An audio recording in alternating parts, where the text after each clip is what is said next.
तो मैंने आप लोगों को एक सवाल दिया था ES 1 में, क्या वो हो गया? पक्की बात है? क्या कोई कुछ मैच हुआ? मैच हो गया? पक्की बात है? चलें जी, डन है। पहली बार सुना है बच्चों से मैच हुआ है कुछ इधर। चलें, ओके। अच्छा, सबसे पहले हमें इस सवाल के अंदर जो बनानी है वो है PNL, ऐसा ही। अच्छा, अब हम फोकस करें PNL के लाइन आइटम्स के ऊपर। तो हमने कहा सबसे पहले मुझे सेल्स को देखना है। सेल्स कितनी दी हुई है? 1740। हम यहाँ पे आए, हमने कहा कि सर मैं ज़रा यहाँ पे सेल्स लिख देता हूँ 17। अच्छा, मुझे इतना बताओ कि क्या कोई सेल्स में IFRS 15 के रिलेटेड कोई एडजस्टमेंट है? अब तक नहीं है, बट जब आगे सवालात आएंगे तो उसमें वो आ जाएगी। क्लियर है? अच्छा, इसके बाद COGS की अगर हम बात करें तो हम कह रहे हैं ये आ गया कॉस्ट ऑफ सेल्स। अच्छा, कॉस्ट ऑफ सेल्स के लिए हमने बोला भाई वर्किंग 1 में चले जाओ और जाके देखो कि वहाँ पे क्या कारस्तानी अंजाम दी हुई है। हम अगर सवाल में देखें तो ये मुझे लगता है कि ये है मैन्युफैक्चरिंग कॉस्ट, मतलब मैन्युफैक्चरिंग कंसर्न है, ऐसा ही है। वो ऐसे पता लग रहा है मुझे कि इसके अंदर में WIP देखूँ तो कितना आ रहा है? 125। अच्छा, अगर WIP का मैं ओपनिंग बैलेंस देखूं तो जानी वो आ गया 125। अच्छा, इसमें वो ये कह रहा है नीचे कि हमने एक एक्सपेंडिचर किया था WIP पे 80 मिलियन का, जो कि अब तक अकाउंट फॉर, और वो हमने लास्ट क्लास के अंदर बहुत ही ज़्यादा डिटेलिंग की थी कि क्या ट्रायल बैलेंस में आ रहा है, क्या नहीं आ रहा, तो वो सोचने का तरीका भी सिखाया। तो टेक्निकली इसकी एडिशन की एंट्री नहीं पा रही कोई, और मुझे ये भी पता है कि कॉस्ट ऑफ गुड मैन्युफैक्चर्ड की भी एंट्री पार्क नहीं हुई, क्योंकि वो ओपनिंग तक ही महदूद है, उससे आगे वो गया नहीं है। तो हमने स्टेप बाय स्टेप इसको देखना था। अच्छा, अब हमने किया ये कि हमने इसके अंदर एडिशन या स्लैश परचेजेस या स्लैश, इसको कोई भी नाम दे दो, एक्सपेंडिचर कितने का किया है। But at the same time आपको ये याद रखना है कि WIP डेबिट और पेबल क्रेडिट हुआ है 80 से। तो आपने एक हिस्सा तो यहां पार्क कर लिया, दूसरा हिस्सा लायबिलिटी में आपको पार्क करना है, तब जाके आपकी बैलेंस शीट फिक्स होनी है। चलें, हमने कहा यह आ गया। इसके अलावा उसने मुझे बताया हुआ है क्लोजिंग बैलेंस 140 का। तो आप ये बोलेंगे कि कॉस्ट ऑफ गुड्स 65 है। अच्छा, ये 65 सीधा सीधा चला जाएगा फिनिश गुड्स में। अच्छा, मुझे सिर्फ इतना बता दो कि जब ये फिनिश गुड्स में उड़ के जाएगा, क्या इसके फिनिश गुड्स में जाने की एंट्री बनी हुई है या हम ही बना रहे हैं? अच्छा, यहां से माइनस कर देने का मतलब यही है कि आपने इसको माइनस किया, क्रेडिट किया, और वहां जाके डेबिट किया, तो वो एंट्री ही बना रहे हो, तो उसका इंपैक्ट ऑटोमेटिक आ रहा है अभी यहाँ पे। अच्छा, फिर हम यहाँ पे गए और हमने बोला कि भाई यहाँ पे ज़रा मुझे बता दो फिनिश गुड्स। अच्छा, फिनिश गुड्स का ओपनिंग गिवन है 155। अच्छा, फिर आपने कहा कि भाई आपके पास से WIP से ट्रांसफर हुआ है, वहां से क्रेडिट हुआ, यहाँ पे डेबिट हुआ, इसकी ये एंट्री बनी है टेक्निकली। अच्छा, फिर वो कह रहा है क्लोजिंग कितना बचा हुआ है? क्लोजिंग वो कह रहा है कि बचा हुआ है 180। तो COGS 40 का। सर क्या इस COGS की एंट्री बनी है? नहीं सर, ये बैलेंसिंग फिगर आ गई, तो इसकी बेसिकली एंट्री ये बनी होगी, सुनिएगा, और इन्वेंट्री। तो टेक्निकली जब आपने यहाँ पे इन्वेंट्री के बैलेंस को 40 से कम किया तो वो क्रेडिट तो हो गई है इन्वेंट्री, डेबिट आपने पार्क करना है एक्सपेंस के तौर पे। तो आपने कहा कि 40 ये आ गया, 40 ये आ गया। हम यहाँ पे गए, हमने बोला कि भाई ये वर्किंग 1 से, अच्छा बट ये तो हो गया 40। अब इसमें देख लेते हैं कि क्या कोई और अखराजात हैं जो उसने बोला हो कि आपने कॉस्ट ऑफ सेल्स में डालने हैं। सर हम जब ऊपर गए तो मैंने रेशियो दिया था, मैंने क्या दिया था? रेशो दिया था, तो COGS के अंदर इसके अलावा भी आपका एक डेप्रिसिएशन एक्सपेंस या अमोर्टाइजेशन जाएगी। एग्रीड है? चलें जी, ओके। ऑनलाइन में प्लीज बताओ यहाँ तक कोई मसला? ये बेसिक बात। चलें, हमने ये किया कि हम वापस यहाँ पर आए और हमने कहा कि सर इसमें हमें याद है कि अब तक डेप्रिसिएशन प्रोवाइड नहीं हुई है, तो हम ज़रा देख लेते हैं हमारे पास कितने रंगो नस्ल के एसेट्स हैं। पहले तो आ गया पेटेंट राइट्स। अच्छा, पेटेंट आपने एक्वायर कब किया है? इसी साल, और वो है 60 का। अच्छा, इसकी लाइफ है 3 साल, तो ये आ गया 20 पर ईयर। चलें, ये आ गई आपकी। अच्छा, अब इसके मैं सिंपल एक्सपेंस के 3 हिस्से बना दूं। अच्छा, वो रेशियो में होता है 40, 20 और 40। अच्छा, 40 आ गया, 20% आ गया और 40%। 20%, 40% कितना बनता है? एक तो ये और COGS में चला जाएगा। अब सर बाकी भी देख लेते हैं। मैंने कहा सर इसके अलावा हमारे पास यहाँ पे आ रहा है अक्यूमुलेटेड डेप्रिसिएशन बिल्डिंग, और बिल्डिंग एट कॉस्ट आ रही है 300, पर वो मुझे लगता है कि उसने कहा था कि अभी इसने रीवैल्यूएशन की है। तो आप मुझे एक बात बताएं, सबसे पहले तो आपने एक एंट्री बनाई होगी अक्यूमुलेटेड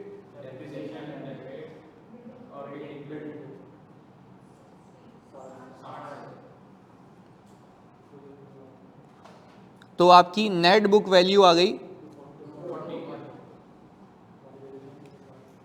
300 से 60 से नेट हो गए 3, ये आ गई 240। अच्छा, इसकी फेयर वैल्यू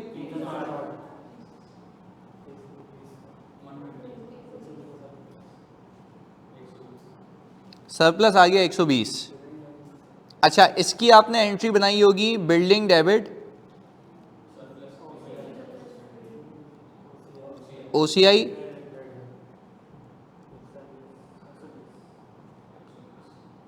120 से। अच्छा, क्या ये अब तक डेप्रिशिएट हुआ है या ओपनिंग अक्यूमुलेटेड गिवन है? अच्छा, तो अब हमने क्या किया, इसको हमने डिवाइड कर दिया, तो कितना आता है? 30 है, 12 पर ईयर आ गया। अच्छा, ये 12 पर ईयर का डेप्रिसिएशन जब आया, ये डेप्रिसिएशन फॉर द ईयर है। अच्छा, पर मुझे एक बात पता है, क्योंकि सरप्लस है, ये देखिए स्टार्ट में, तो इसको भी 30 से डिवाइड करें, यह आ गया इंक्रीमेंटल। अच्छा, इसका P&L से कोई ताल्लुक नहीं है, इसकी एंट्री ये बनेगी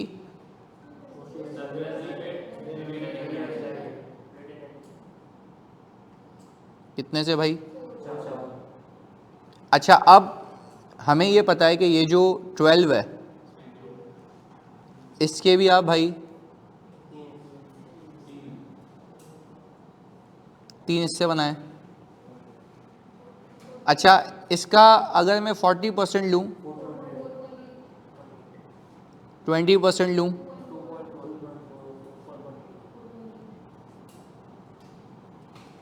आ गया ये।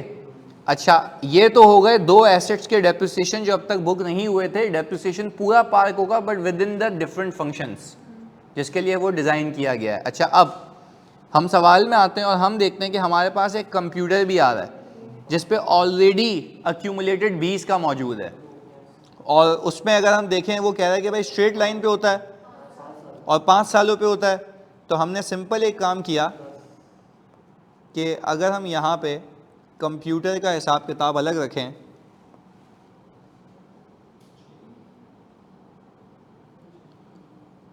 तो इसकी कॉस्ट कितनी है? लाइफ, तो इसके अगर इससे बनाएं तो आप कहेंगे इसका 40% आ गया 4, 2 और 4। अच्छा, अब अगर मैं फोकस करूं तो अगर मैं यहाँ पे वैसे ही देखूं तो कंसल्टेंट की फीस हो गई, डायरेक्टर की सैलरी हो गई, स्टाफ कॉस्ट हो गई, ये सारे एडमिन वगैरह के चक्कर हैं, एडमिन को सेलिंग के। पर अब मैं जब COGS यहाँ पे बनाऊंगा तो मैं कहूँगा 40 तो गुड्स बेचे थे, इसके अंदर प्लस करूंगा 8, इसके अंदर प्लस करूंगा 4.8 प्लस 4, कितना आता है 56.8। इसको जब हमने माइनस किया तो हमारे पास आ गया 163.2।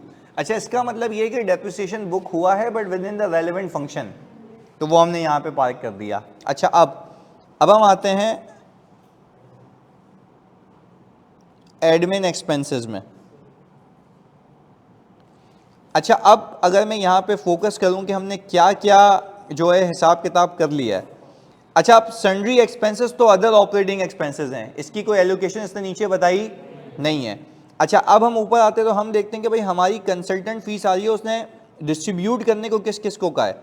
वो कह रहा है कि भाई स्टाफ कॉस्ट को आप पार्क करेंगे 30% एडमिन और 70%, यानी 30% स्टाफ काम कर रहा है एडमिन में, 70% काम कर रहा है। और डायरेक्टर की सैलरी के ऊपर भी वो कहता है कि वो एडमिनिस्ट्रेटिव काम 40% देखते हैं और सेलिंग का काम 60% देखते हैं, तो वो भी एक एलोकेशन आ गई। सबसे पहले तो मैं काम ये करूं, इधर ही जाके मैंने उठा ली सबसे पहले स्टाफ कॉस्ट, जो लाइन वाइज सबसे पहले आ रही है, वो कितनी आ रही है 260। देखो, एक्सपेंस तो अल्लाह की कसम 260 ही बुक होगा, पर दो हिस्सों में बुक होगा, एक एडमिन में और सेलिंग में। अच्छा, मैंने यहाँ पे एडमिन का हिसाब किताब लगाया तो 260 का एडमिन का परसेंटेज कितना है 30% है। अच्छा, अब 1 मिनट यहाँ पे रुकना है, क्योंकि हम एडमिन एक्सपेंसेस देख रहे हैं तो कंसल्टेंट को जो पैसे दिए जाते हैं वो एडमिनिस्ट्रेटिव उसके लिए दिए जाते हैं, तो उसकी कंसल्टेंट की जितनी भी कॉस्ट होगी वो कहाँ आएगी एडमिन में, in the absence of any information.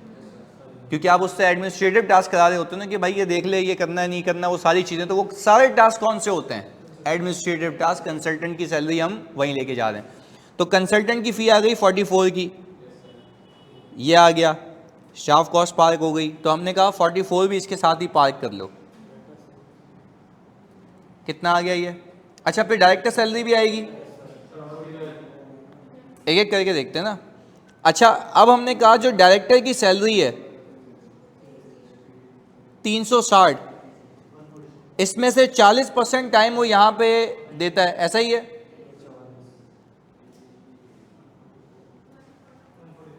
तो ओवरऑल 144 है।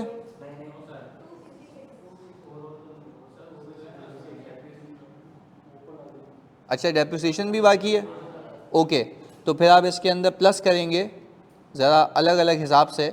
आप ये कहेंगे कि मैंने यहाँ पे रेशो जो बनाया था एडमिन का 20% था, तो आप प्लीज़ कैलकुलेटर पे 4, 2.4 और 2,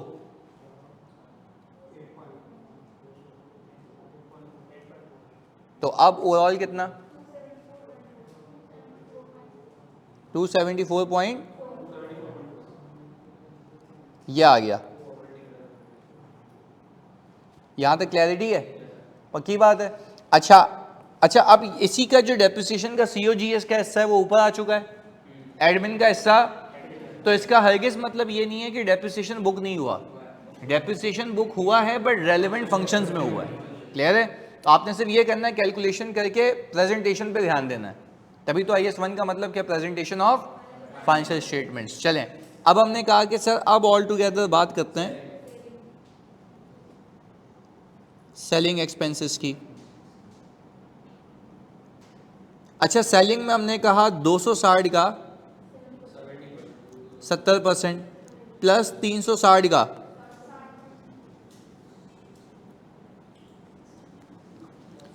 और फिर इसके अंदर प्लस करेंगे सेलिंग का रेशो तो 40, 8, 4.8 और 4,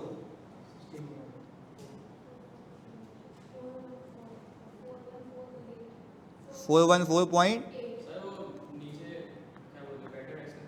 तो bad debt other operating expenses में डालेंगे ना, वो तो सन्ड्री एक्सपेंसेस के साथ डालेंगे ना उसमें। चलें इधर, अब मुझे एक बात बताएं, ये सारे अखराजात को माइनस करूं अगर, तो भी मेरे पास अभी बचे हुए अदर ऑपरेटिंग एक्सपेंसेस। अच्छा, अदर ऑपरेटिंग एक्सपेंसेस के अंदर क्या हम ये 294 के पार कर लें?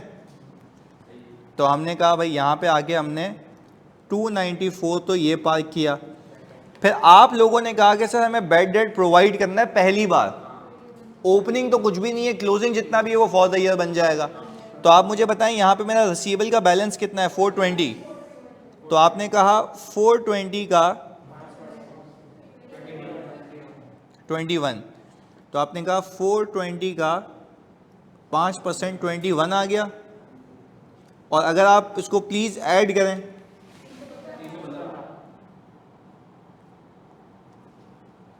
हाँ जी, ये कितना आता है? 670 एग्जैक्ट ये आ रहा है। प्रॉफिट, अच्छा मैं इसको प्रॉफिट फ्रॉम ऑपरेशंस कहता वैसे अगर कोई अदर इनकम वगैरह होती और अगर फाइनेंस कॉस्ट कोई होती तो हम कहते ऑपरेशंस का प्रॉफिट ये आया, उसमें से फाइनेंस कॉस्ट माइनस हुई है, ये अदर इनकम ऐड हुई है। इस कुछ नहीं है, इसलिए मैं प्रॉफिट बिफोर टैक्स कह रहा हूँ। फिर रिपीट कर रहा हूँ, एग्जाम के अंदर अगर आपके पास ऑल टुगेदर अदर इनकम आपको दिख रही है तो आपने पहले प्रॉफिट फ्रॉम ऑपरेशन दिखाना है, फिर अदर देन ऑपरेशंस की इनकम लानी है। एग्जाम्पल दे रहा हूँ, अगर मैं कोई छेड़खानी करूँ और मैं बोलूँ कि सवाल के अंदर मैं इन्वेस्टमेंट प्रॉपर्टी का फेयर वैल्यू गेन डाल दूँ तो क्या वो अदर इनकम में आएगा? ऑपरेशन से हट के, तभी उसको कहा गया कि वो ऑपरेशन इनकम नहीं है, तो अलग आता है। डिविडेंड इनकम आती वो भी अलग आती, इंटरेस्ट इनकम आती वो भी अलग आती। एग्रीड है? और अगर एग्जामिनर आपको कहे कि उसने इन्वेस्टमेंट इनकम को सेल्स में बुक किया हुआ है तो इनकम तो बुक कर ली है बट क्लासिफिकेशन गलत है, तो वहां से निकाल के नीचे फेंकना है। मैं तुम्हें वैसे ही एक किस्सा सुनाता हूं। हमारा क्लाइंट है, उसने क्या किया कि वो बैंक के जैसे, तो बैंक का काम क्या होता है, उसका रेवेन्यू होता है इंटरेस्ट कमाना, रेवेन्यू होता है। अच्छा, उसने कहीं इन्वेस्टमेंट की हुई थी, उसको डिविडेंड मिला तो उसने डिविडेंड इनकम भी ऊपर डाल दी। हाँ, मतलब इंटरेस्ट इनकम में उसकी सेल्स तो इंटरेस्ट इनकम होती है ना लोन से। अच्छा, मैंने देखा कि यार ये क्या भंडे में जीएल में लेजर में जाके देखा तो मैं कंप्लीटनेस को चेक कर रहा था तो देखा उसमें डिविडेंड इनकम भी आ रही है। तो बोल रहा ये भी तो हमारे बिजनेस का पार्ट है। मैंने कहा कोई होशियारी नहीं, तुम्हारे बिजनेस का पार्ट नहीं है। तो मुझे बाद में समझ आया कि जो सीएफओ का बोनस था ना वो लिंक था ग्रॉस प्रॉफिट मार्जिन से, तो उस भंगी ने ऊपर चिपका दिया था। फ्रॉड ही तो है कि आपके लिंक होते हैं प्रॉपर। मैंने कहा ऐसा कोई सीन नहीं है, नीचे फेंकें इसको। बोला नहीं हम बैंक है ना, तो मैंने कहा बैंक के तो आपका मकसद है सूद कमाना लोन देके, वो जो आ रहा है वो मैं मानता हूँ, उसके अलावा जो आ रहा है वो मैं नहीं मानता। हाँ, इनकम मानता हूँ, क्लासिफिकेशन गलत है। आप प्लीज मेहरबानी करके, अच्छा मैं उसको डराया कैसे? कितने लोग ऐसे हैं जिनको मिनिमम टैक्स का पता है? मिनिमम टैक्स 113 वाला, मैंने कहा सही है, आप इसको ऊपर डाल दो, फिर तुम टैक्स रिटर्न में 1.5% ऑफ टर्न ओवर दोगे। बोल रहा है नहीं यार वो क्यों दूंगा, ये तो टर्नओवर नहीं है। तो मैंने कहा तुमने खुद का टर्नओवर नहीं है तो टर्नओवर टैक्स दो, वरना मैं देखो फिर दोनों जगह से मानो। तो वो खौफ खा गया, उसने बोला जितना मेरा बोनस नहीं होगा तो टैक्स देना पड़ जाएगा, फिर जस्टिफाई करना पड़ जाएगा डायरेक्टर्स को कि इतना टैक्स इंक्रीज कैसे हो गया। तो मैंने कहा क्या कहते हो, कहाँ रखना चाहिए? उसने बोला अदर इनकम में, क्योंकि अगर मैं टर्नओवर का 1% लूँ तो टर्नओवर बहुत ज़्यादा होता है, तो उससे बचत के लिए उसने बोला भाई नीचे ही आ जाते हैं। बात समझ आती है? तो मतलब this is how you tell the client कि भाई इंसान का बच्चा बनो, उसको सही कर। मतलब आप दूसरे तरीके अपनाते हो ना सही कराने के लिए, नहीं भी करता तो मेरे लिए तो मिस स्टेटमेंट है। क्लियर है? चलें ओके। अब मुझे एक बात बताओ, ये आ गया 679, वो कह रहा है कि क्या उसने टैक्स एक्सपेंस बुक किया हुआ है? और वो कितने का?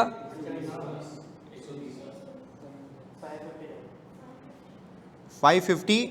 अच्छा, बट यहां पे आपने एक एंट्री भी बनाई होगी टैक्स एक्सपेंस डेबिट, क्योंकि ये एंट्री अब तक बनी। अच्छा, आप लोगों का प्रॉफिट आफ्टर टैक्स ये आ गया था या कुछ अलग था? हाँ नहीं, क्लासिफिकेशन का मुझे मसला नहीं है अभी फिलहाल, क्योंकि सीख रहे हैं। अमाउंट बॉटम लाइन पे ही आई थी, अमाउंट ही आनी चाहिए। क्लासिफिकेशन तो भी हम सीख रहे हैं ना कि सही है भाई, हम हिसाब किताब सही कर रहे हैं। एग्रीड है? पक्की बात है? ऑनलाइन वालों प्लीज बता दो यही आ रहा है। ओके, कोई सवाल? 120 कैसे? उसने शायद दिया था ना सवाल में। एस्टिमेटेड टैक्स का बिल है कितना? 120। तो उसने तो अच्छा है ना आपको दे दिया। भाई एग्जाम में अगर आप लोगों को वो करंट टैक्स निकालने के लिए अलग से वर्किंग नहीं दे रहा हो, आपको दे रहा है, नहीं तो आप क्या उसको बोलोगे मेरे को निकालने के लिए दे, या चुपचाप पार्क करोगे? भाई अदरवाइज तो आपके लिए मुसीबत हो जाएगी। अगर मुसीबत है तो वो ये रही, ये रही देखो, ये क्या लिखा हुआ है? ये मैंने सवाल बनाया, सुनो क्या लिखा हुआ है नीचे। अब प्रॉफिट बिफोर टैक्स पे पहुंचोगे, उसके बाद पे करंट टैक्स की वर्किंग, फिर डेफर्ड टैक्स की वर्किंग। क्या अच्छा है वो बता दे, प्यार से बता रहा है, बोले 120 रखो आगे निकल जाओ। मैं किसी चक्कर में नहीं जा रहा, ना करंट के ना बस ये एक्सपेंस है। तो आई बिलीव कि हमारे लिए अच्छी चीज़ क्या है, बस दिया हुआ होगा, कहानी ख़त्म। चलें ओके, आई होप अब आप में समझ आ गया होगा कि हमें पेपर में इतना नहीं सोचना, जो बोल रहा है वो करने का। सही है, चलें आगे। अब मैंने कहा सर वो ये कह रहा है कि यार आपके पास तो इन्वेस्टमेंट्स भी हैं, पर आपने अदर कॉम्प्रिहेंसिव इनकम भी तो बुक करनी है। तो अब आप यहाँ पे, ये तुम लोगों ने पता नहीं मिस किया या नहीं किया,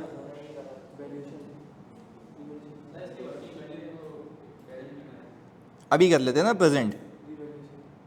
देखो ऊपर है स्टेटमेंट ऑफ प्रॉफिट और लॉस, ये है अदर कॉम्प्रिहेंसिव इनकम, तो वो इसका एक सब पार्ट है। जो अब मैं कमाऊंगा वो रिटेन अर्निंग में नहीं जाएगा, रिजर्व में जाएगा। एग्रीड है? अच्छा, अब मैंने कहा पहला ओसीआई मेरे पास आया था गेन ऑन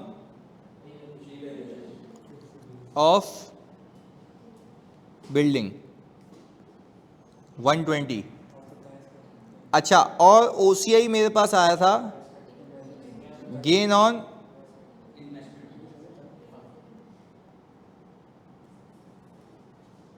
ये कितना है? अच्छा, तो मुझे बताते हैं कि आपके पास ऑल टुगेदर ये कितना आ गया, और मैं अगर इन दोनों को सम कर दूं तो मेरे पास आ जाएगी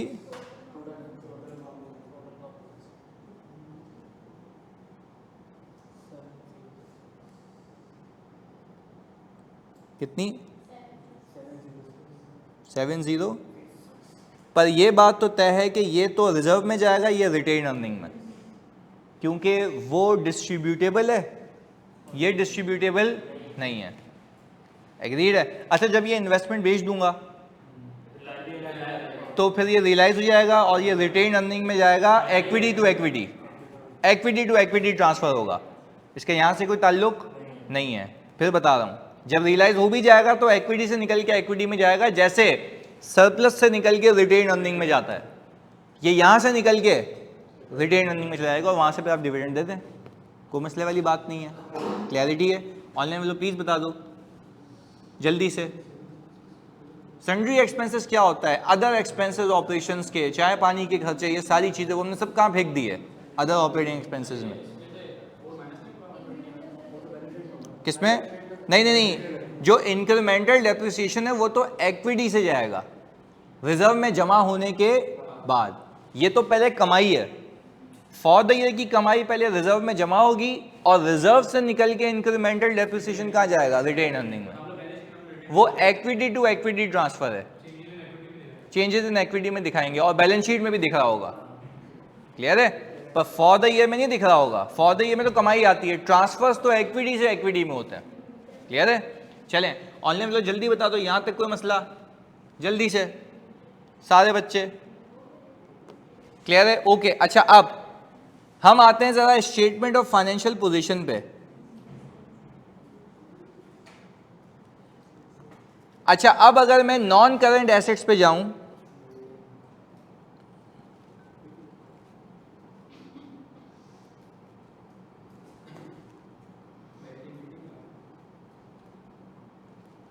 अगर आप लोगों को प्रेजेंटेशन की तमीज़ हो तो पीपीई का एक हेड आता है और उसका ब्रेकअप नोट्स में आता है। ये तो शुक्र करो अल्लाह से कि इसमें नोट्स नहीं मांगे हुए उसने साथ, तो पहले नोट्स अलग बनाते तो उसका टोटल यहाँ पे आता। पर हम ज़रा अभी पहले हाथ सेट कर रहे हैं। मतलब जब तुम लोग पिछली क्लास से निकले थे ना, तो मुझे कोई बोल के निकला तो बच्चे से ये तो आसान है, समझ आ रहा है। तो when you come to apply, देखो मार्क्स फिर प्रेजेंटेशन क्या। एक बच्चा अगर बोलता है ना मैं पूरा सही करके आया, टैली करके आया, आधे नंबर होंगे उसके। आधे किसके हैं? रिपोर्टिंग के। तो this is the actual reporting that you are doing. अच्छा, अब ज़रा कैलकुलेटर निकालें अपने पास और हम ज़रा यहाँ पे हिसाब किताब कर लें। पेटेंट आपके पास, तो इसका पेटेंट से कोई ताल्लुक नहीं है क्योंकि वो तो इंटेंजिबल में आएगा, तो अलग से कर लेते हैं उसको। हाँ भाई 40 ब्रेकअप दिखाना है।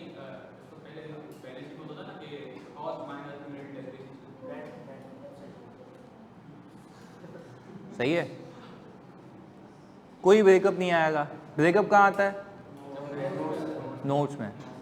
तो ये तो हद दर्जे की जहालत होगी कि मैं नोट्स भी दे रहा हूँ। कौन सी बैलेंस शीट देखी है? नहीं नहीं, प्रैक्टिकली सवालात की बात नहीं कर रहे, practically give me a single balance sheet जिसमें हो रहा हो। नहीं देखा ना। सेम आप पीडीसीएल की बैलेंस शीट उठाएं, पीपी का एक लाइन आइटम आ रहा है, उसका सबका सब ब्रेकअप कहाँ आता है? नोट्स का पर्पस यही है कि ओपनिंग से लेके क्लोजिंग तक की मूवमेंट बताओ। Cost, addition, disposal, revaluation, closing, accumulated, depreciation for the year, reversal, closing, तो वो वहाँ आता है। तो हम यहाँ पे सीख रहे हैं इसलिए कि हम हिसाब किताब सेट कर दें। सही है। अच्छा, अब हमने ये कहा भाई ये तो आ गया हिसाब किताब यहाँ पे 40 का। अब प्लीज़ कैलकुलेटर आपके पास होना चाहिए। हम यहाँ पे 360 पे पहुँच गए थे और 360 में से, और आप यहाँ पे इसमें प्लस करेंगे, प्लीज़ इधर देखिएगा, आप यहाँ पे इसमें प्लस करेंगे। आपके पास कंप्यूटर था 50 पे और लेट से 30 पे था नेट, ऐसा ही है। तो यूं भी कर सकते हैं इसको, प्लीज़ इधर देखिएगा, 50 माइनस 30 यही है। और 50 माइनस 30 इसलिए किया हमने क्योंकि 20 का एक्यूमुलेटेड पहले था, फॉर द ईयर आ गया तो एक्यूमुलेटेड बढ़ गया, तो WDV कम हो गई, तो नेट बुक वैल्यू पे हम बता रहे हैं। अच्छा, इसका एक्सपेंस बुक ऑलरेडी, और वो भी 3 हिस्सों में, cost of sales, admin, selling. Clarity है। अच्छा, अब जो इन्वेस्टमेंट है वो करंट में आएगी नॉन करंट में? सोच के बताना। नॉन करंट में कैसे पता? स्ट्रेटेजिक इन्वेस्टमेंट लॉन्ग टर्म है तभी OCI है, अदरवाइज अगर ये हेल्ड फॉर ट्रेडिंग होती, इस दिन से भी खौफ खाना कि वो अगर ये बोले कि ये बैलेंस शीट बनी हुई है, इंटेंशन ये थी, कमेंट करें कि क्या सही है क्या गलत है। मतलब इसमें कोई दो राय नहीं है, वो पूछ सकता है सवाल। वो आपकी रिपोर्टिंग वाकई में चेक करेगा कि बच्चा इसके बाद फर्म में जाएगा, इंडस्ट्री में जाएगा, तो उसको पता हो कि रिपोर्टिंग इम्पैक्ट्स क्या होते हैं। अदरवाइज मैं तुम्हें सोचने का सलीका देता हूं, मैं बोलना नहीं चाहता पर मतलब ऑडिट में मैं सवाल बना देता वैसा, तो फिर बताऊं नहीं बताऊं? बता देते हैं, थोड़ा सा बता देते हैं, उससे मुश्किल बना दूंगा। सही है। होता ये है कि जब आपके डेट कोवेनेंट्स ब्रीच हो रहे होते हैं ना, आप जानबूझ के हरकतें करते हैं कि नॉन करंट इन्वेस्टमेंट को करंट में दिखा दिया तो आपके करंट रेशियो क्या हो जाएगा? अच्छा हो जाएगा। तो ये सारी चीज़ें होती हैं जो आपने मद्देनजर रखनी होती हैं। तो आप ये पूछते हैं उससे कि भाई अच्छा ये आपकी इंटेंशन तो ये है, अच्छा रखी। मैंने ऐसे क्लाइंट्स देखे हैं, फेयर वैल्यू थ्रू OCI में गेन जा रहा है, रखी हुई क्या है करंट में, बोल रहे हैं हमारी इंटेंशन है मैं इसको अगले 12 महीने में बेच दूंगा। मैंने कहा भाई आपने होल्ड टू कलेक्ट रखा हुआ था पहले ही SPPI पे, और स्ट्रेटेजिक इन्वेस्टमेंट थी आपके बोर्ड अप्रूवल में, तो आप भले ही अगले 3 महीने में बेच दोगे तब भी आपको इजाजत नहीं है क्या उसको करंट में दिखाओगे। बात समझ आ रही है? तो ये बातें याद रखने की होती हैं, वरना तो वो गेम कर दिया। ऐसे क्लाइंट बोले भाई मैं तो करंट एसेट का मतलब क्या 1 साल में जो अभी रियलाइज हो जाएगा। मैंने कहा ऐसे तो PP भी बेच दोगे तुम। मैंने कहा ऐसे तुम बोलो मैं PP बेच दूंगा, कल को क्या बोलोगे 3 PP बेचूंगा तो करंट में रखूंगा। तो अच्छा तुम जब CA फाइनल में आओगे ना तो उसमें एक स्टैंडर्ड है non current asset held for sale, IFRS 5 है। वो कहता है मैं तुम्हें नॉन करेंट एसेट में लाने की इजाज़त दूंगा जब तुम कुछ कंडीशंस पूरी करोगे। मैंने कहा जैसे कि? उसने बोला बायर अवेलेबल हो, सेल 1 साल में हो जाए, एग्रीमेंट साइन हो चुका हो, अब तुम ले जाओ। मैंने कहा दो बातें, एग्रीमेंट दिखा दे, एक्टिव बायर अवेलेबल है तेरे पास, अभी जो खरीद लेगा तुझसे। उसने बोला नहीं, तो मैंने कहा आप इसको लेके जा नहीं सकते। सही है, तो ये पूरा हिसाब किताब होता है, तो आपने रिपोर्टिंग में बड़ा फोकस करना होता है। सही है, अब तक तो अकाउंटिंग सीखी है, पर मैं आपको अवेयर सिर्फ इसलिए कर रहा हूँ कि सवाल किसी भी नौयत का आ सकता है, तभी हम IS 1 पे टाइम भी लगा रहे हैं। अच्छा, तो अब आपने कंक्लूड किया मेरे साथ कि हम यहाँ पे इन्वेस्टमेंट्स लेके आएंगे, और वो कितने पे? अच्छा, यानी आप कह रहे हैं 100 प्लस जो आपने गेन बुक किया था, और इसका सम 535। अच्छा, अब आपने कहा कि सर हम आ गए करंट एसेट्स पे। अच्छा, करंट एसेट्स में आपके पास कोई इन्वेंट्री मौजूद है? अच्छा, हम अगर यहाँ पे अपनी वर्किंग में चलें तो 140 और 180 320।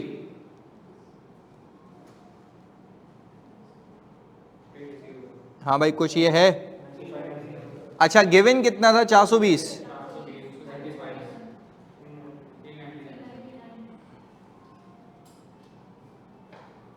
3।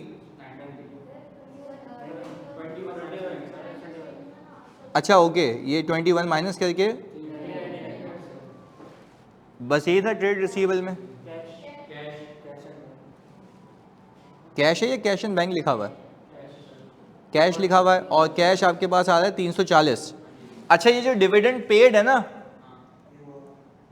ये ऑलरेडी रिकॉर्ड और कैश में से भी माइनस हो चुका होगा, और बैलेंस शीट में उसने डेबिट पे रखा हुआ है। इसका मतलब है रिटेन अर्निंग कम करने के बजाय इसने अलग से डेबिट खड़ा कर दिया।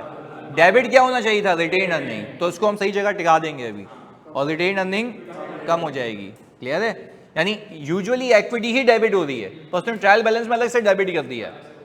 यस, तो क्रेडिट जो होना था वो हो चुका है।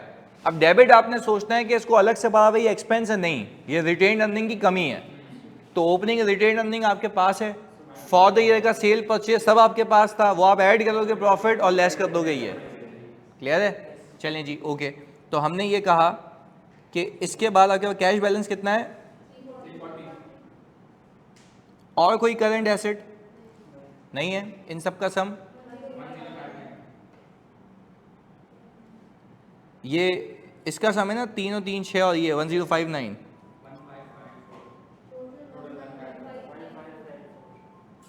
ये आ गए total assets 1594।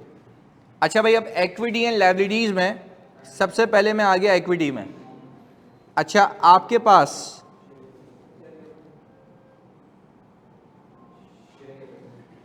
Share capital given है? अच्छा, ऑर्डिनरी शेयर कैपिटल 600 का गिवन है।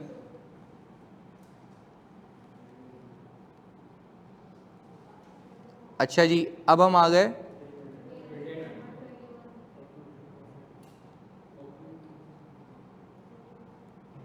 ओपनिंग कितना था? 121। अच्छा, इसके अंदर आपने 559 का प्रॉफिट ऐड किया।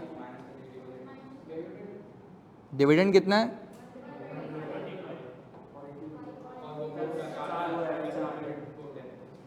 इंक्रीमेंटल डेप्रिसिएशन, हाँ जी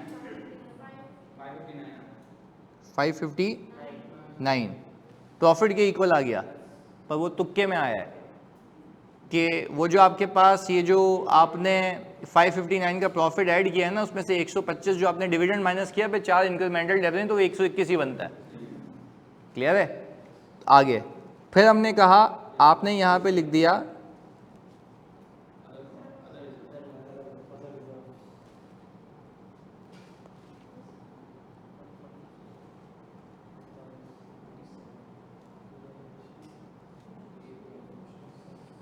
हाँ भाई, रीवैल्यूएशन सरप्लस।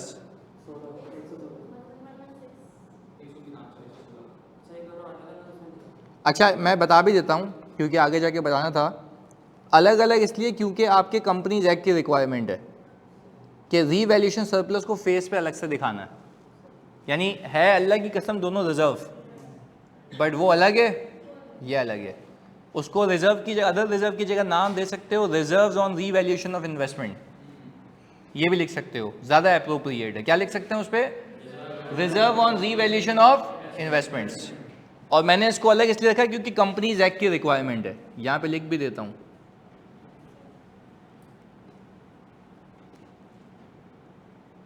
सही है, कंपनीज एक्ट की रिक्वायरमेंट है कि इसको अलग से रखना है आपने। तो है तो रिजर्व, मैं तो मना नहीं कर रहा ना, मैंने रिटेन अर्निंग में इसको क्लब किया, बट इसको अलग से दिखा रहा हूँ पीपी का। बिल्कुल, ये कितना आ रहा है? 1302। अच्छा, अब अगर हम लाइबिलिटीज़ पे आए तो अगर मैं सवाल पे जाता हूँ तो आपके पास आ रहा है ट्रेड पेबल 92,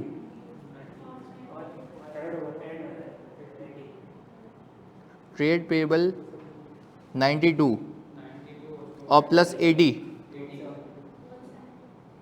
172।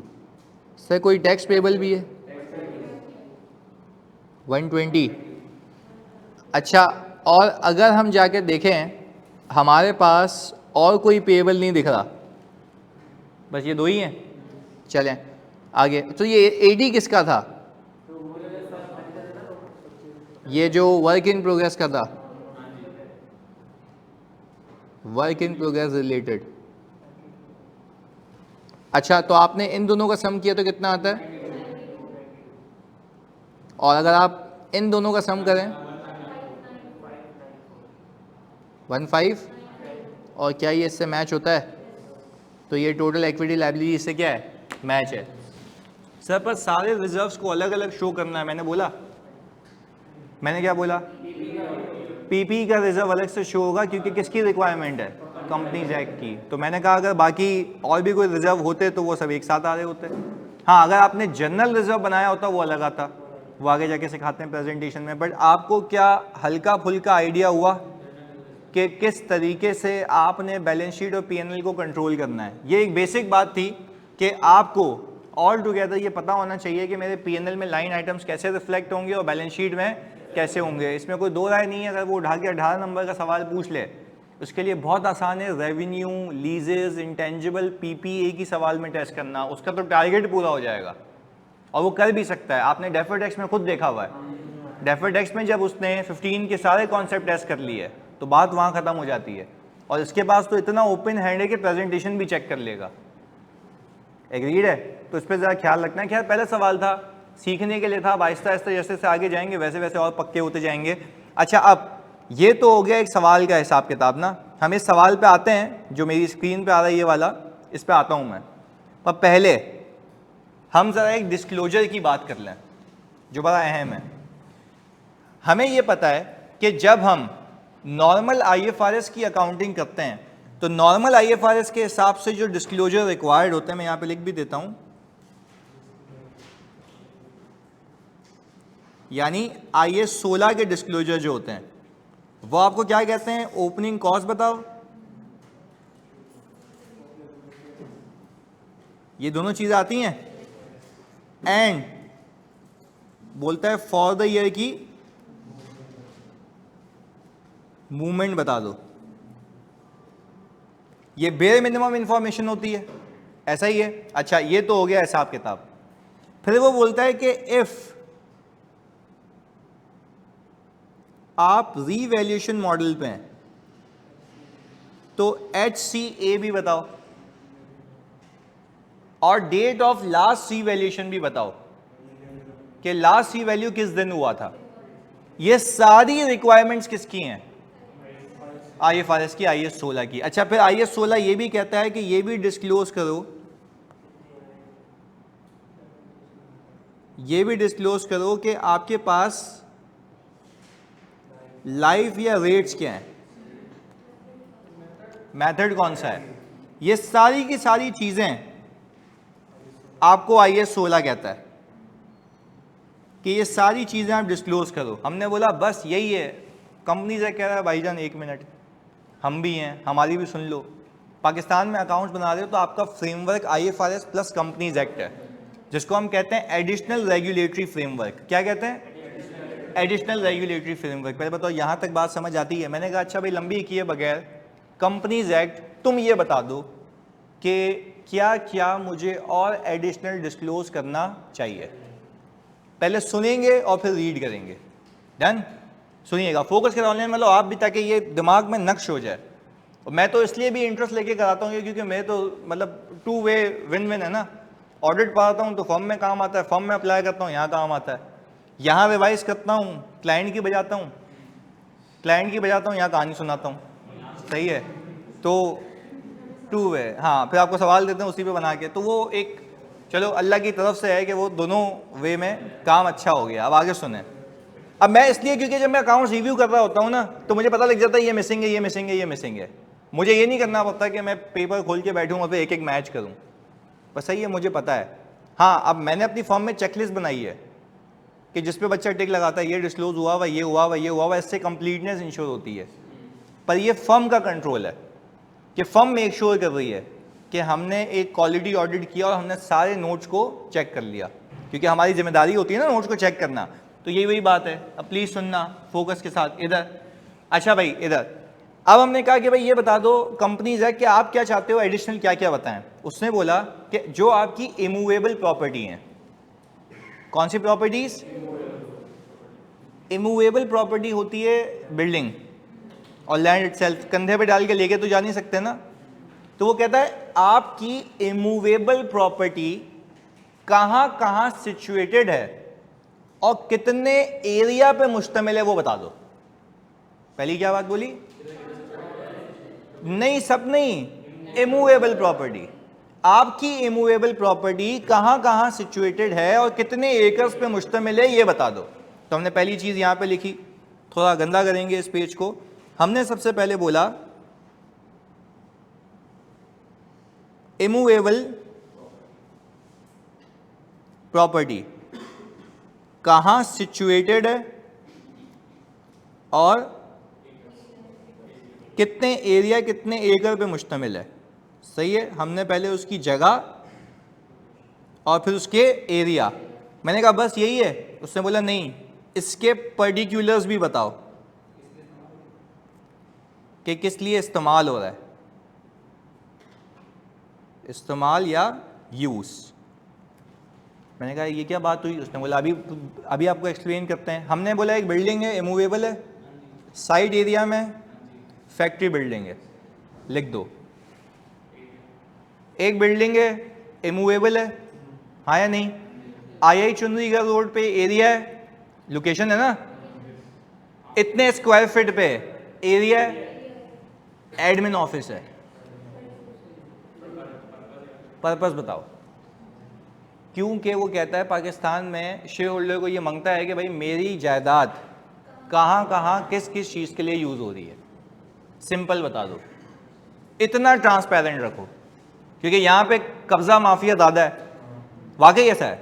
अगर PTCL की कोई 3,300 प्रॉपर्टीज़ हैं, 3,300 प्रॉपर्टीज़ हैं जो रिकॉर्ड में है, तो 3,300 प्रॉपर्टीज़ पता नहीं कहाँ कहाँ कैसे कैसे कौन सी सिचुएटेड है, उस पर कब्जे भी हैं। अब इससे बात निकालते हैं। सर वैसे बिल्डिंग,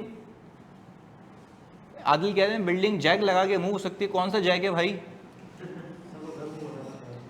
भाई कौन सी दुनिया में?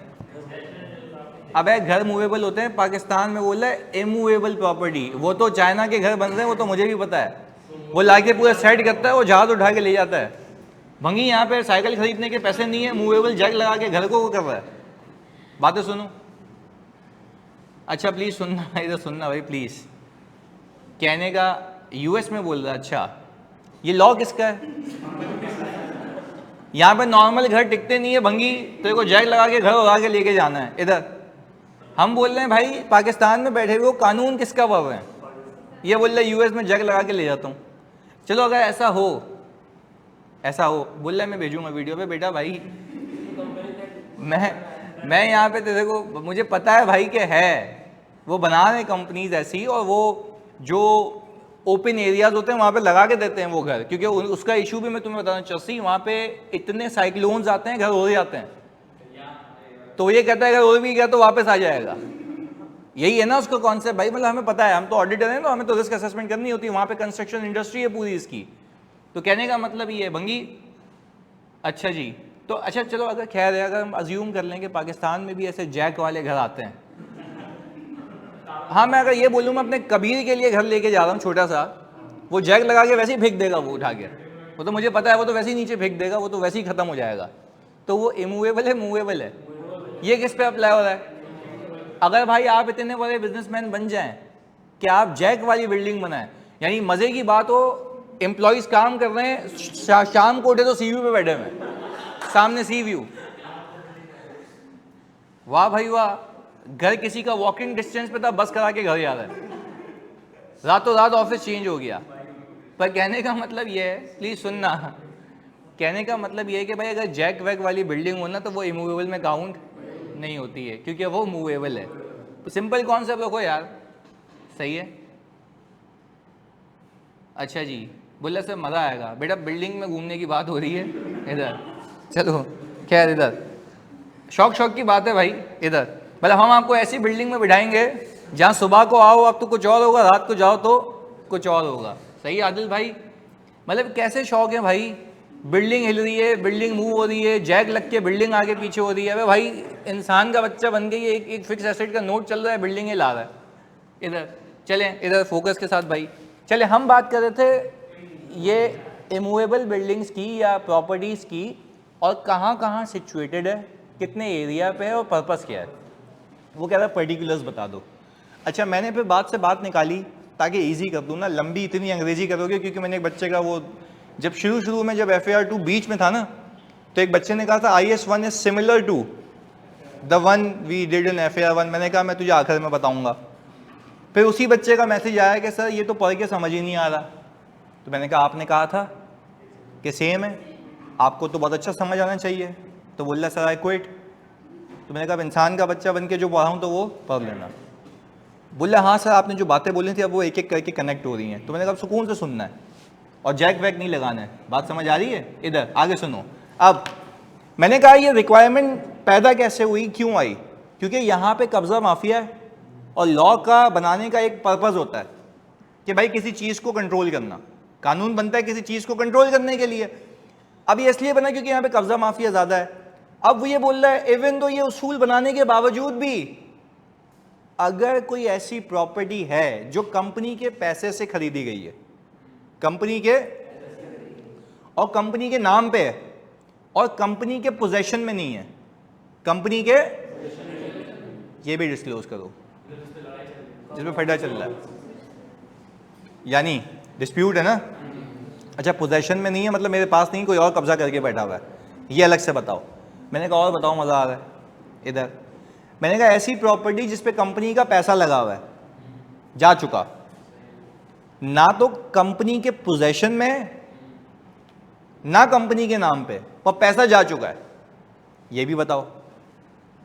फिर से कंपनी ने, सुनना, दो अलग अलग बातें की हैं मैंने।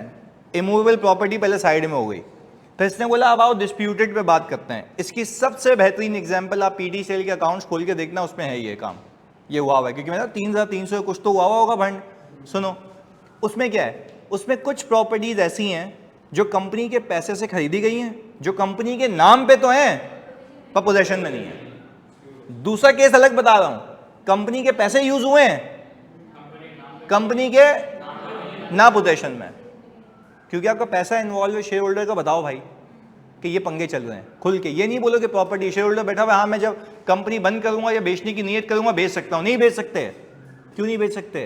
पोजेशन में ही नहीं है, कब्जा हुआ हुआ है, एक तो नाम पे भी नहीं है। तो ये बताओ, अच्छा कंपनी का पैसा ही नहीं लगा हुआ तो फिर तो नीड ही नहीं है, तो टेंशन कब होती है? तो यानी पहली कंडीशन पैसा लगाओ। दूसरा आप बोलेंगे पैसा तो अच्छा पैसा भी लगा हुआ मेरे नाम पे भी, मेरे पोजेशन में भी है, खत्म हो गई ना, खत्म हो गई कहानी। हम ये कह रहे हैं कि ऐसी प्रॉपर्टी जो कंपनी के पैसे से खरीदी गई, कंपनी के नाम पे भी है, कंपनी के पोजेशन में नहीं है, और ऐसी कंपनी जो कंपनी के पैसे से खरीदी गई बिल्डिंग कंपनी के नाम पे भी नहीं है, पोजीशन में भी नहीं है, अलग से बताना। ये कहानी सुना रहा हूँ, एक एक करके रीड करेंगे तो आसान हो जाएगा। कंपनी ने कब्जा करा हुआ है तो वो आपका एसेट ही नहीं है ना, आपका राइट नहीं है। तो आप ये बताओगे फाइनेंशियल में कि आप चोरी की जगह पे बैठे हुए हो, ये कब होगा? जब आपके पैसे से, वो तो आप देखो, जब एक चीज, एक समझने की बात है, जब एक चीज आपके पैसे से नहीं खरीदी गई ना, आपका राइट, आपका एसेट ही नहीं हो सकती। क्लियर है? और ऐसी जितनी भी प्रॉपर्टीज हैं जिसपे मैं कह रहा हूं आपका टाइटल नहीं है, तो वो डिस्प्यूटेड है ना, ऐसा है। तो वो जब डिस्प्यूटेड है तो ऐसा भी हो सकता है कि वो आपके फिक्स एसेट में भी नहीं आ रही हो, सिर्फ डिस्क्लोज हुई हुई हो। क्यों हुई हुई होगी डिस्क्लोज? कंट्रोल नहीं है। बात समझ आ रही है? तो एसेट की डेफिनेशन है ना, resource controlled by the entity as a result of, जिससे फ्यूचर इकोनॉमिक बेनिफिट्स। तो यहाँ पे कहाँ है? कंट्रोल ही नहीं है। और कंट्रोल कब आएगा? जब पोजेशन आएगा। तो यही बात है। क्लियर है? अलग अलग है, हाँ। देखो ना, अगर मैं फॉर एग्जांपल कह रहा हूँ मेरे नाम पे मेरे पोजेशन में नहीं है, तो हाउ यू कैन डिटरमाइन कि फ्यूचर इकोनॉमिक बेनिफिट इससे प्रोबेबल है? क्लियर है? हाँ, ये हो सकता है कि आपके नाम पे हो, टाइटल आपके पास है, पर फ्यूचर इकोनॉमिक बेनिफिट प्रोबेबल नहीं है, तो आपके पास रिकॉर्डेड तो होगी पर सिर्फ डिस्प्यूटेड होगी। हाँ, दूसरी ये होगी ना, नाम पे वो आपके एसेट में नहीं हो सकती, क्योंकि आपका अब तक उस पर राइट ही नहीं आया। राइट कब आता है? जब नाम पे हो, कंट्रोल हो। पोजेशन तो चलो सही है, वो छुड़वा लेंगे हम उसको। फर्क समझ आता है दोनों में? ऑनलाइन में प्लीज बताओ, फर्क समझ आता है? जल्दी से, जल्दी से। वो ये कह रहा है कि भाई डिस्क्लोज करो यार, कंपनी के पैसे यूज हुए, कंपनी के नाम पे नहीं है, कंपनी के पोजेशन में भी नहीं है, डिस्क्लोजर आएगा, भले ही एसेट रिकॉर्डेड ना हो, क्योंकि कंपनी का फंड इन्वॉल्व हुआ है। क्लियर है? चलें, तो इसमें सारे पीपी के लिए, सारे पीपी के लिए नहीं है ना, प्रॉपर्टीज के लिए है ना, ये तो इमूवेबल के लिए। ऐसा ही है, अभी रीड भी करते हैं उसको। सही है? आगे। अच्छा, अब आगे सुनना। अच्छा, वैसे भाई अगर मैं इस कानून को देखूं ना, तो इसमें लिखा हुआ है वेयर एनी प्रॉपर्टी और एसेट, यानी फिर वो सबकी भी बात कर रहा है। मैंने पाकिस्तान में जितने भी ऑडिट्स किए हैं, ये पंगे किस पे चल रहे होते हैं? इमूवेबल पे चल रहे होते हैं। पर अगर कानून को देखें और एसेट लिखा हुआ है, तो इसका मतलब है बाकियों पे भी अप्लाई हो सकता है। पर लीस्ट लाइकली इसलिए होता है, मतलब इसका मतलब ये नहीं मैं कानून चेंज कर दूंगा। लीस्ट लाइकली इसलिए होता है क्योंकि अगर एक जनरेटर उठा के भाग गया बंदा छोटा सा, तुम क्या ही केस करोगे, क्या ही बताओगे, गया तो गया यार। पर ये सारे पंगे किस पे चल रहे होते हैं? प्रॉपर्टीज पे। पर हाँ, कानून क्या कह रहा है? एनी प्रॉपर्टी और एसेट। तो ये अच्छा सवाल पूछा मुज़म्मिल ने कि हाँ सर ये बाकी भी आ सकते हैं। बिल्कुल ये है, जो बात है जेन्युइन वो ये रही कि वेयर एनी प्रॉपर्टी और एसेट, दोनों चीज़ें कवर हो रही हैं। क्लियर है? अच्छा सर, अगर कंपनी के नाम पर भी नहीं है, तो अभी तो बताया, अभी नहीं बोला कि कंपनी ने पैसे दिए हुए हैं, ना कंपनी के नाम पे ना कंपनी के पोजेशन में, तो पहले बताओ मेरे फिक्स एसेट में होगी तो डिस्क्लोज करूंगा। यस, डिस्क्लोजर देना है कि कंपनी का पैसा इन्वॉल्व है। क्लियर है भाई? चलें जी भाई, बात समझ आती है भाईजान? फवाद खटक जल्दी। ओके जी, आगे। अब चलें, ये तो बात हो गई डिस्प्यूटेड वाली। मैंने कहा और बताओ भाई और क्या फरमाइश है? मैंने किया ही है वैसे कि जितने भी पीपी के रिलेटेड डिस्क्लोजर हैं पूरे कंपनीज एक्ट में, सब एक जगह कर दी है। मतलब ऐसा होता है ना, मैं पेज बाय पेज चलता तो फिर कभी बात हो रही होती, फिर कभी बात हो रही होती, हमने कहा सारी चीज़ें एक साथ कर लेते हैं। मैंने कहा चलो और बता दो सर, अगर पोजेशन में नहीं है मतलब कंट्रोल भी नहीं होगा, मेरी माँ की कसम नहीं होगा। मैंने क्या बोला था? पोजेशन में नहीं है पर कंट्रोल नहीं होगा, पर आपका टाइटल होना चाहिए, तो आपके पास एसेट होगा। सिर्फ ये है कि भाई पोजेशन में नहीं है, डिस्प्यूट चल रहा है। क्लियर है? पर ऐसा नहीं है कि आप रिकॉर्ड नहीं करेंगे, राइट है आपके पास। क्लियर है? ये बात है। जब राइट नहीं होगा तब रिकॉर्ड नहीं होगा ना, क्योंकि मेरे नाम पे ही नहीं है, मैं कैसे कह सकता हूँ मेरी प्रॉपर्टी है?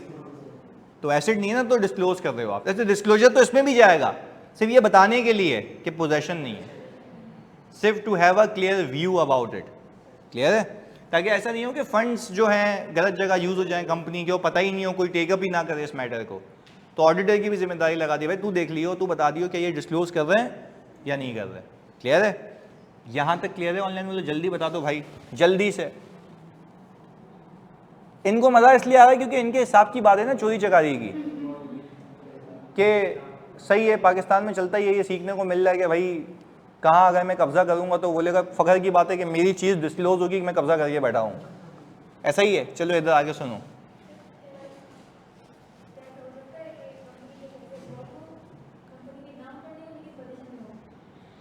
कंपनी के तो अभी तो बताया ना, पोजेशन में तो कंपनी में रिकॉर्ड नहीं करेगी ना, हाँ डिस्क्लोज करेगी। और के साथ है ना कंडीशंस, बिल्कुल सही कह रहे हो, डिस्क्लोज तो होगा ना भाई। कंपनी के देखो जहाँ कंपनी का पैसा लगा हुआ है ना, पोजेशन में नाम पे नहीं आया, डिस्क्लोज होगा। क्लियर है? चलें ओके। अच्छा अभी बिल्कुल अब आगे सुने, ये हो गया। एक और चीज़, अच्छा पहले अब तक हमने सोफ़ा चीज़ें गिनी है ना, वो थोड़ा रिवाइज कर लेते हैं ताकि फिर याद करने में दुश्वारी ना हो, क्योंकि आपको ओपन बुक तो है नहीं कि आप खोल के चेक कर लो, फिर आपको याद वैसे भी होना चाहिए। पहला, इमूवेबल प्रॉपर्टी कहाँ कहाँ है, कितने एरिया पे, किस यूज़ के लिए, सब बताएंगे। डन। अच्छा फिर मैंने कहा कि जहाँ जहाँ है जिस यूज़ के लिए वो तो आपने बता दिया, उसके बाद आप एक और चीज़ करेंगे, आप ये बताएंगे कि भाई अगर कोई कंपनी के पैसे से कोई प्रॉपर्टी खरीदी गई है और कंपनी के नाम पे है, पोजेशन में नहीं है, तो बताओगे, और कंपनी के ना नाम पे है तो भी बताओगे। क्लियर? डन। और के साथ आपकी वाली बात। चलें, मैंने कहा यार अगर एक कंपनी का मैन्युफैक्चरिंग फैसिलिटी है तो आप उसके लिए यहाँ पे लिख भी देते हैं ताकि साथ साथ, एक कंपनी की अगर मैन्युफैक्चरिंग फैसिलिटी है, एक कंपनी है जिसकी मैन्युफैक्चरिंग फैसिलिटी है, अच्छा आप ये बताओगे कि उसकी टोटल कैपेसिटी कितनी है और एक्चुअल प्रोडक्शन कितनी है। इन दोनों में अगर कोई डिफरेंस है तो रीजन भी बताओगे कि क्यों डिफरेंस है।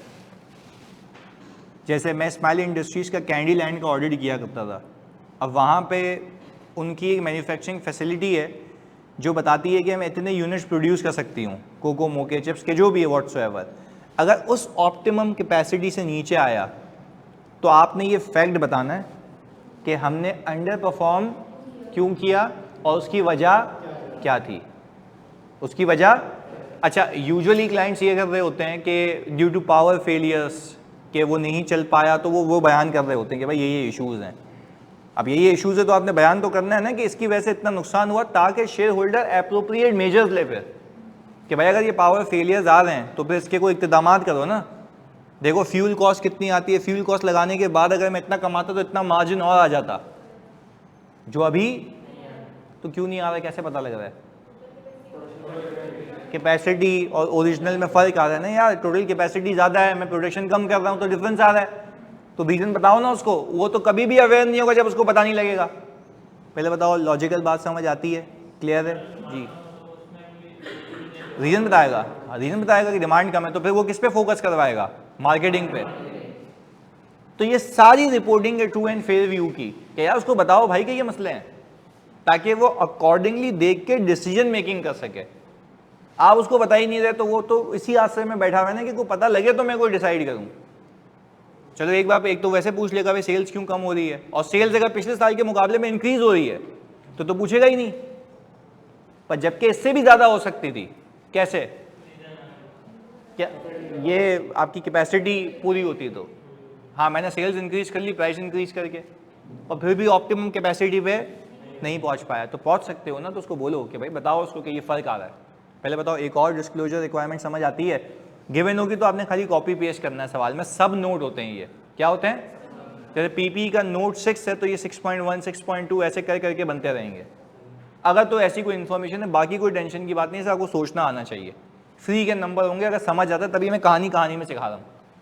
एक और चीज़ मैंने कहा, और बताओ भाई और कितने डिस्क्लोजर हैं यार, ये तो ख़त्म ही नहीं हो रहे। मैंने कहा आपने अभी सीखा था कि अगर एसेट को किस पे रखते हैं, फेयर वैल्यू पे रखते हैं ना, HCA बताते हैं, डेट ऑफ लास्ट इवैल्यूएशन बताते हैं, ये सारी चीज़ें बता रहे होते हैं। ऑनलाइन वालों ऐसा है, पर ये कहता है भाई भाईजान मैं 1 मिनट, एक और चीज़ मेरी तरफ से भी प्लीज़ आप ऐड करें।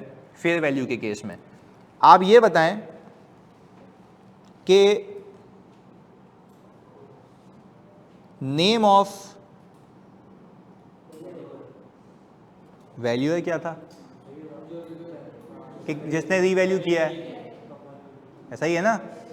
और एक और चीज बता दें, फोर्स्ड सेल्स वैल्यू, अगर अभी अभी बेचूं जल्दबाजी में तो कितने डिस्काउंट पे बिकेगा? अगर अभी अभी बेचूं जल्दबाजी में तो कितने डिस्काउंट पे बिकेगा? अच्छा मुझे एक बात बताओ, ऐसा है कि अगर आप मतलब सुकून से मार्केट में कोई चीज़ बेचने जाते तो अच्छे पैसे मिलते हैं और जल्दबाजी में बेचेंगे कम मिलते हैं, तो वो बोलता है ये भी बताओ। ये इसलिए बताते हैं, इसकी भी लॉजिक है, क्योंकि आप एक शेयर होल्डर ने देखा प्रॉपर्टी की वैल्यू इतनी है और आइडल पड़ी हुई है, कोई अभी इक़्तिदामात नहीं है, तो वो कह रहा है भाई इससे अच्छा बेच देता हूँ। अच्छा शेयर होल्डर सोच के बैठा हुआ है इतने मिलेंगे, जल्दबाजी में बेचा इतने मिलेंगे, तो उसको क्लियर पिक्चर दो कि FSV फोर्स्ड सेल्स वैल्यू इतनी है, फिर वो खुद डिसाइड करे अभी फौरन बेचना है या टाइम लगा के बेचना है। क्लियर है?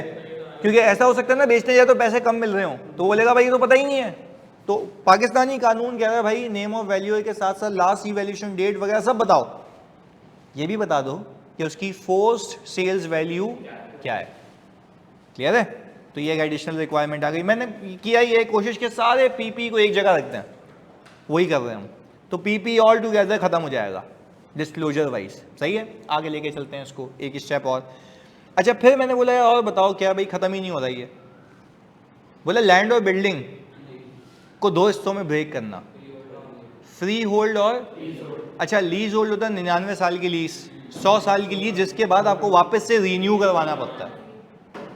तो वो कह रहा है शेयर होल्डर को ना क्लियर पिक्चर दो भाई, लीज होल्ड कितनी है, फ्री होल्ड कितनी है। फ्री होल्ड मतलब कयामत तक आपकी, आपको कोई इसको रीन्यू कराने की नीड नहीं है, और अगर लीज होल्ड है तो फिर रीन्यू करवानी पड़ेगी, तो फिर वो बताओ अलग अलग। तो अगर मैं फॉर एग्जांपल मैं आप सबसे पूछता हूँ, अगर लैंड है और लीज होल्ड है, डेप्रिशिएट होगी?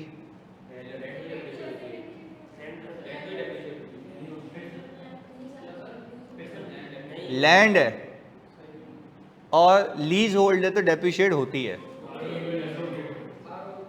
होती है। रीजन बीइंग कि वो खत्म हो जाएगी। नहीं, तो कहने का मतलब यह है कि लीज, अब इसका याद करो मैंने तुम्हें एक ऑडिट में सवाल भी कराया था जिस पे बहुत जलील भी किया था। हाँ, तो वो लीज होल्ड था।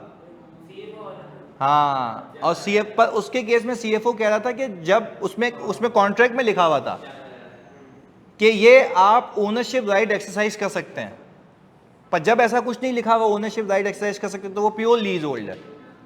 90 साल बाद 40 साल बाद वो खत्म हो जाएगी, क्योंकि this is basically a type of right of use of asset. 40 साल बाद वो क्या हो जाएगा, खत्म हो जाएगा। तो इसलिए वो कह रहा है ये धोखे में नहीं रखना, लीज होल्ड को अलग रखो, फ्री होल्ड को अलग रखो। अच्छा है ही लीज होल्ड सिर्फ, तो फिर मेंशन करो ऊपर कि ये लीज होल्ड है। फ्री होल्ड है तो फ्री होल्ड को अलग से मेंशन करो। पहले बताओ कहानी समझ आती है? You need to just specify. हाँ, 99 साल बाद खत्म हो जाएगी ना, लीज होल्ड अलग से बताएंगे।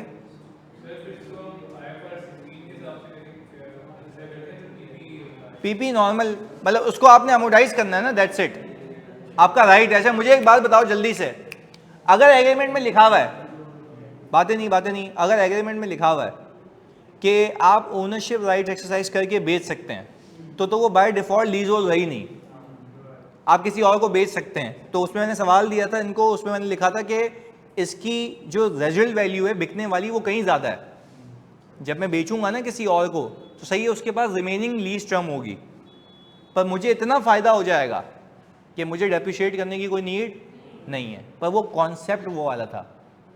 बट अगर कुछ भी नहीं कह रहा, वो चुपचाप है, तो आप क्या बोलोगे, लीज होल्ड है 99 साल बाद, 40 साल बाद, 50 साल बाद ख़त्म हो जाएगी। लीज होल्ड को अलग रखेंगे, फ्री होल्ड को अलग रखेंगे। पहले बताओ क्लैरिटी है? सिंपल बात है। वो कह रहा है भाई लीज होल्ड है अलग, फ्री होल्ड है अलग, अलग अलग बता दो भाई, इतनी मेहरबानी कर दो। तो क्या बाकी देखो। अच्छा तो अगर लीज होल्ड है और फ्री होल्ड है तो इसके पीछे वो कौन से भूल जाओगे कहाँ सिचुएटेड है, एरिया, पर्पस, सब अपनी जगह, ये एडिशनल आ गया। अब एक आखिरी रह गया ताकि पीपी की कहानी हम खत्म कर दें। क्लियर है? ऑनलाइन वालों प्लीज कंफर्मेशन दे दो, यहां तक बात क्लियर है? जल्दी से जानी सारे बच्चे। ओके, एक आखिरी चीज फिर हम इसको क्लोज करेंगे, तो सुनना। वो कह रहा है आप पीपी को बेचते हैं, एक मिनट में जवाब देता हूं उसका। वो कहता है अगर आप पीपी को बेचते हैं, if we sell PP from, ये ऐसे ही समझना जैसे मैं समझा रहा हूं, फ्रॉम एनी क्लास। अच्छा, क्लास का मतलब होता है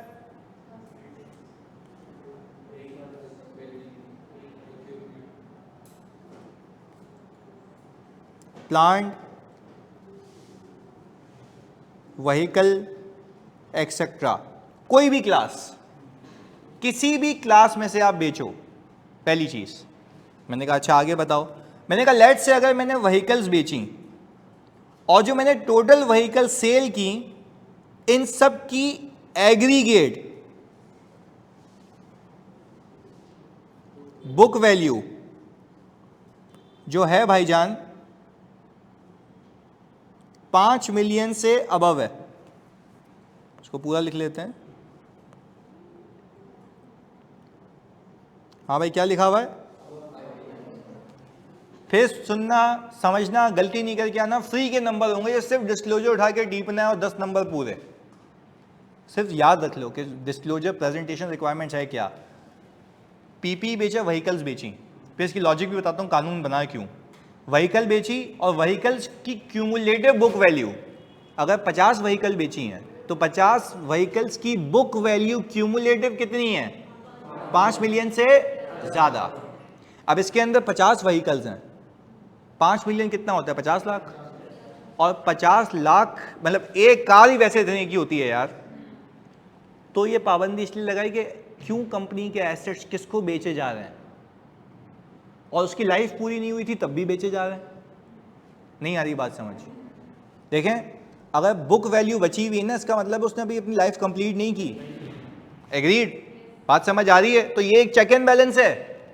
उसने कहा कि अगर देखो वैसे डिस्पोजल तो वही जा रहा होगा डिस्क्लोजर से, कॉस्ट को कॉस्ट से निकालोगे, अक्यूमुलेटेड को, पर कॉस्ट और अक्यूमुलेटेड को जैसे ही मैंने नेट करके देखा और आंसर आया 5 मिलियन से ऊपर, तो उसके ऊपर एक एडिशनल डिस्क्लोजर रिक्वायरमेंट आयद हो जाती है। वो क्या है अभी बता रहा हूं। वो बोलता है अब आपको पता है ना कि ये व्हीकल के केस में अब 5 मिलियन निकल गया, टोटल डिस्पोजल का कैरिंग अमाउंट 5 मिलियन से ऊपर है। वो कहता है अब असेस करो, अब असेस करो कि इंडिविजुअल व्हीकल जिसकी कैरिंग अमाउंट 5 लाख से अबव हो, वापस से कितनी व्हीकल बेची?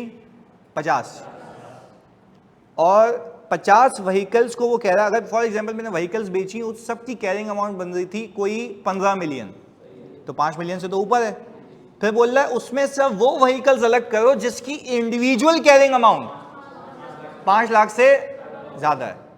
मैंने कहा फिर क्या करूं? उसने बोला ये बताओ कि ये व्हीकल जिसकी अमाउंट कैरिंग अमाउंट किसको बेची, कॉस्ट क्या थी, WDV क्या थी, एक्यूमुलेट क्या था, सेलिंग प्राइस क्या थी, क्या गेन हुआ, मोड क्या था, पॉलिसी के तहत बेची है, ऐसी बेची है या ऑक्शन हुआ था।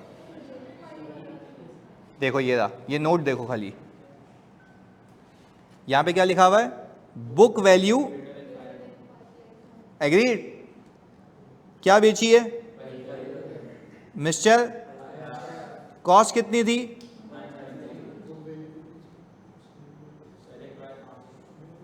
और बुक वैल्यू?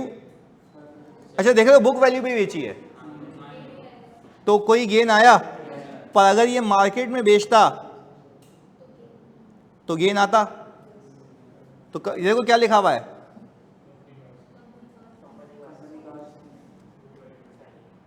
तो अगर शेयर होल्डर को ये कार स्कीम खत्म करवानी हुई, करा देगा, बोलेगा तुम्हारे बाप के पैसे हैं। हाँ भाई खरीदता हूं, बुक वैल्यू पे यूज होता है, मार्केट वैल्यू तो पता नहीं कितनी होगी। आज जो मैंने कार परचेज की है उसकी आगे जाके पाकिस्तान एक ऐसा वाहिद मुल्क है कि वैल्यू डबल हो जाती है, ये बुक वैल्यू पे दे रहा है। कंपनी की पॉलिसी है, तो वो बोल रहा बताओ मोड ऑफ डिस्पोजल क्या है। हाँ, आप यही बेचते हो ऑक्शन में, ज़्यादा मिलते पैसे। पहले बताओ बात समझ आ रही है? तो ये अकाउंटेबिलिटी के लिए। अच्छा अगेन, पहले ओवरऑल डिस्पोजल देखना है कितने से ज़्यादा हो, वेरी गुड, 5 मिलियन से ज़्यादा होना चाहिए। हाँ ओवरऑल सही है भाई, अगर 5 मिलियन से ज़्यादा है और कोई भी एग्रीगेट, और कोई भी एसेट 5 लाख से ऊपर होना चाहिए तो अलग से बताओगे। देखो नीचे बता रहा हूं ना। अब फॉर एग्जाम्पल कुछ एसेट्स ऐसे हैं जिसकी बुक वैल्यू, उन सबको एक साथ मिला के बता देना, उसको अलग अलग बताने की नीड। अच्छा, अलग अलग किस पे फोकस करना है, वहां पे आपका फोकस ज्यादा होना चाहिए। जो बाकी है उसका नहीं बताओगे, बताएंगे तो उसमें सिंपल बता दो कि total cost, total book value, total sale, total gain, that's it. बेटा हो ही नहीं सकता ना मुन्ना, पहली कंडीशन क्या है, और नीचे कुछ भी हो रहा हो आपने नहीं बताना। एंड पहले कौन सी कंडीशन, 5 मिलियन वाली पूरी नहीं होगी, आगे नहीं आओगे, क्योंकि उसने देखो पहला चेक क्या लगाया है, 5 मिलियन, तो उसके लिए ट्रिगरिंग पॉइंट क्या है, 5 मिलियन। वो होगा ही नहीं तो बाकियों पे आएगा ही नहीं। क्लियर है? हाँ, तो अलग अलग बताओगे, अलग अलग बताओगे, तो मैंने एक साथ बता दिया। अच्छा सर, हर क्लास में बिल्कुल बिल्कुल हर के लिए ये करना है, तो मुझे एक बात बताओ जल्दी से जानी, पीपी के एडिशनल नोट समझ आते हैं? अच्छा, अब मैंने तुम्हारे लिए किया ये कि सादा खुशबू सवाल बनाया है, और सिर्फ मैंने क्या बोला है, बना के लाओगे। अच्छा, पर 2 होमवर्क्स हैं,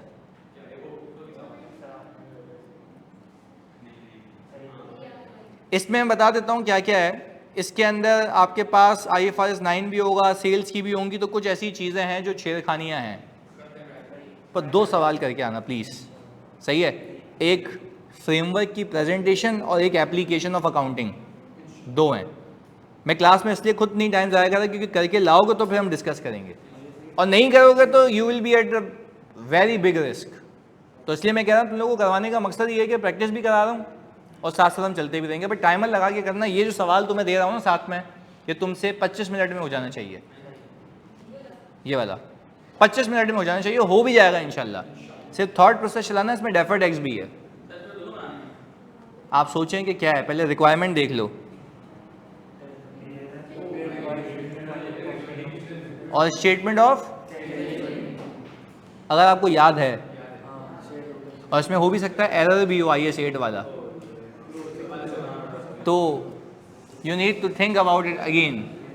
सही है, चलें।